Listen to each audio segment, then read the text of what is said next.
ටෙස්ටෙස්ටෙරොන් කියන මේ හෝමෝනය අපේ හයිපතල්මසාව උත්තේජනය කරලා හැදෙන මේ හෝමෝනය ඒ කෙනාගේ ටෙක්ස්ටෙස්ටරෝන් කියන මේ හෝමෝනය කොච්චරක් එයාට ඕනද අඩුද වැඩිද ව්‍යායාම කරද්දි කොච්චරක් ශ්‍රාවය කරන්න ඕනද ඒ කියන්නේ මොන ප්‍රමාණයකින් ශ්‍රාවය කරන්න ඕනද කියන එක තීරණය කරන්නේ හයිපතල්මසාව කියන කොටසින්. ඒක මොලේ තියෙන කොටසක් අන්තර්සර්ග ග්‍රන්ථියක්.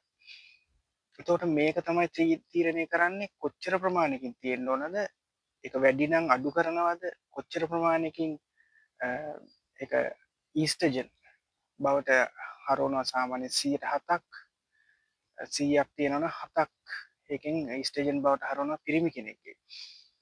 එතකොට ඒක හරවන හේතුව තමයි එයාගේ නියපොතු හැම කොන්දේ මෙන්න මේ වගේ දේවල් වලට ඊස්ට්‍රජන් හෝමෝනය ඕන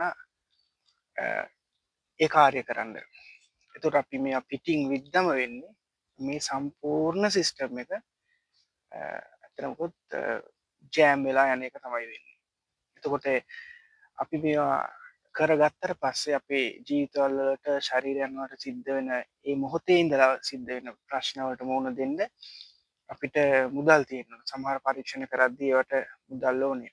එතකොට ඔය ඇනඩෝල්, ඩීපෝල් කියලා කියන ඔන්න ඔය වගේ බෙහෙත් වර්ග වලිනුත් වෙන්නෙම ශරීරයේ යන ක්‍රියාවලිය පස්සට දාලා එක වෙනම කෘත්‍රිම ක්‍රියාවලියක් හදන එක තමයි කරන්නේ. එතකොට ඒ වගේ මාංශපේශි වර්ධනය වෙනවා. ඒ වගේම ඒ වගේ අධිවර්ධනයක් පේනවා. ඊට පස්සේ ඕවා නතර කරලා ටික කාලයක් ගියාම මේ පුද්ගලයා හිටියටත් වඩා පල්ලෙහාට වැටෙනවා ශාරීරිකව මානසිකව ඉතින් මාංශපේශි ඉක්මනට ෂේ වෙලා යනවා. දැන් අපි හිමීට ක්‍රමානුකූලව ශරීරයක් ගොඩනගද්දී යම්කිසි කාලයක් ගන්නවනේ.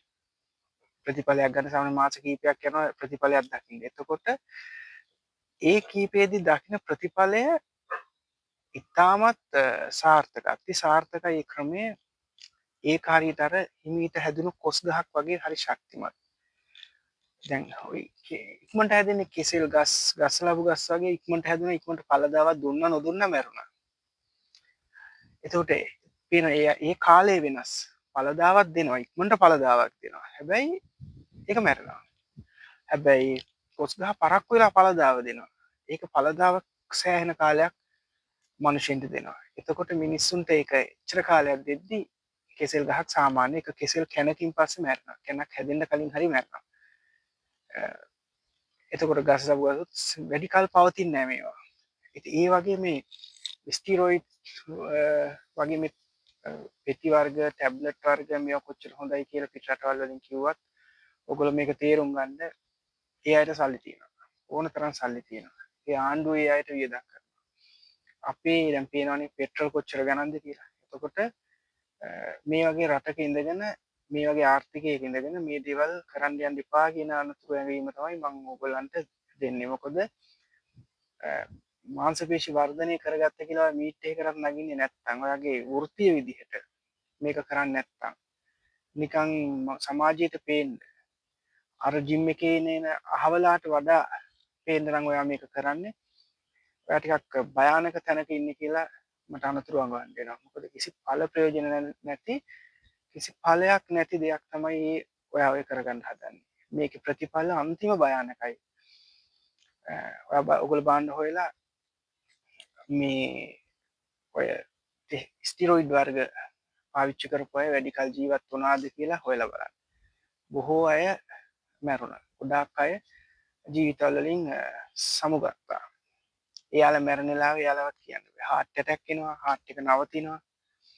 heart attack එක කියන්නේ ගොඩක් heart එක නැවතෙනවා. හේතුවක් නෑ heart එක නැවතිලා. ඒකේ අධි මාත්‍රාවල් වලින් මේ ස්ටිරොයිඩ් වර්ග පාවිච්චි කරාට පස්සේ සිද්ධ වෙන දේවල්. ඉතින් මේ අනතුරු ඇඟවීම මම ඔයගොල්ලන්ට දෙන්නේ මේ ලංකාවේ ඉන්න අයව මේ වචනකින් හරි බේර ගන්න ඕනේ.